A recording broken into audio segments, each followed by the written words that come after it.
begin my argumentative essay about Cebu flood caused by human activities.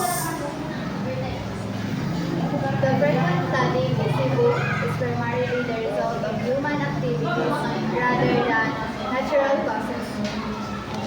Rapid urbanization and poor waste management in Cebu have disrupted the natural drainage system. When people build houses and commercial establishments without proper planning, they cover up waterways and reduce the source ability to absorb the rainwater. Additionally, littering and improper garbage disposal clog drainage canals, causing water overflow during heavy rains. Cebu's frequent floods are mainly caused by human activities. People throw garbage into canals, clogging about 70% of the city's drainage, and around 10,100 hectares of trees have been lost since 2001, making the land unable to absorb rainwater. Some blame climate change, but it's people's negligence, poor waste disposal, deforestation, and unplanned construction that truly worsens the floods.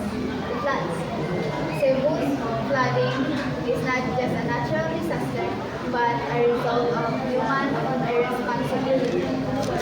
Some people argue that the floods are mainly caused by climate change and unusually strong typhoons, which are beyond human control.